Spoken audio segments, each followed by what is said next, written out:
Assalamualaikum warahmatullahi wabarakatuh. Kembali bersama saya di sini Azhar Muzaki akan menyampaikan atau akan memaparkan satu materi yang berdasarkan tugas dari Pak Jainal seperti biasa dengan judul Syirik di Zaman Modern. Jadi kita di sini akan membahas apa sih syirik itu dan bagaimana syirik di zaman modern seperti itu bagaimana sih? Karena syirik di zaman modern belum tentu orang ketahui dan belum banyak orang yang mengetahui tentang syirik di zaman modern tersebut. Selanjutnya langsung saja ya ke pengertian syirik. Nah, seperti yang kita tahu, syirik sebagaimana yang telah kita ketahui adalah menyamakan selain Allah dengan Allah di dalam rububiyah, uluhiyah, atau dengan lain syirik adalah menyekutukan Allah.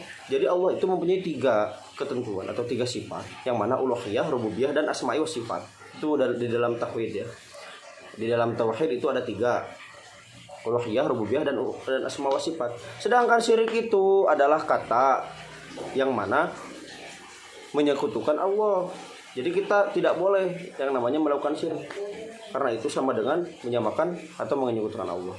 Sedangkan modern adalah masa di mana kita berada di saat ini dengan berbagai kemajuan di segala bidang. Jadi syirik di zaman modern yaitu menyekutukan Allah yang tanpa terasa dan disadari, namun banyak yang melakukan dengan secara terang-terangan. Yang dilakukan umat beragama Islam sendiri. Di antaranya berupa hidup materialistik dan lebih senang uang daripada untuk melakukan ibadah. Selanjutnya bentuk-bentuk syirik. Apa saja bentuk-bentuk syirik? Pertama, mengharapkan dan menggantungkan hidupnya. Selanjutnya berserah dan berpasrah dan hidupnya selain kepada Allah. Contohnya apa saja? Semakin banyak orang berpikir dukun sebagai penyembuh, padahal kesembuhan hanya datang dari Allah. Menggunakan sesuatu dianggap yang dapat mendatangkan rezeki, kesehatan, jodoh, dan lain-lain. Jadi mempercayai selain kepada Allah, padahal sandaran atau tempat kita berpulang adalah kepada Allah. Kita diciptakan dari tanah oleh Allah, kita akan berpulang kepada tanah nanti kita dikuburkan. Selanjutnya menggunakan sesuatu yang dianggap dapat mendatangkan rezeki, kesehatan, jodoh, dan lain-lain. Contohnya meyakini batu akik yang dipakai dapat menyangkal sihir, membawa keberuntungan. Jadi menyembah atau menggantungkan sesuatu yang berlebihan. Tidak boleh kita mempercayai selain kepada Allah, karena itu juga termasuk dengan syirik modern. Cara menanggulanginya seperti apa? Cara menanggulanginya pertama dengan memperdalam keimanan kita kepada Allah dan Rasulnya serta ajaran agama Allah yaitu Islam. Terbiasa dengan kerja keras dan berdoa pada Allah dalam setiap pekerjaan yang kita lakukan dan mengharapkan hasil yang terbaik hanya kepada Allah.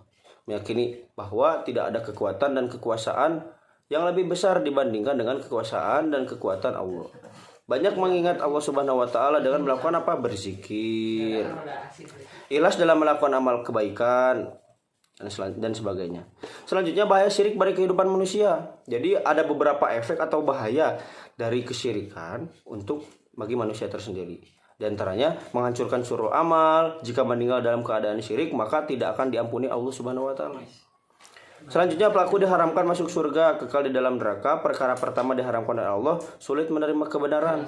Hati orang syirik itu tertutup menerima kebenaran yang datangnya dari Allah dan Rasul.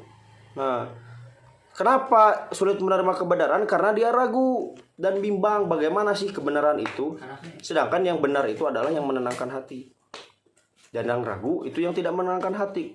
Berarti kalau kita ragu, kita dalam keadaan salah. Selanjutnya hanya akan memperoleh kesenangan sementara, amalan harta yang dapat dinafkahkan atau akan sia-sia. Oleh karena itu kita sebagai umat muslim, mari kita sama-sama meningkatkan keimanan kita dengan melakukan asupan-asupan kepada 2 esensi atau 2 inti dari kehidupan. Pertama ruhiyah, kedua jasadiyah. Jasadiyah seperti yang kita tahu, kita makan, kita minum, itu adalah asupan-asupan untuk jasadiyah atau normal. Kedua ruhiyah itu juga butuh asupan. Ruhiyah itu batin atau sudur. Asupannya seperti apa? Baca Quran, zikir, amal, dan sebagainya. Mungkin seperti itu dari saya. Assalamualaikum warahmatullahi wabarakatuh.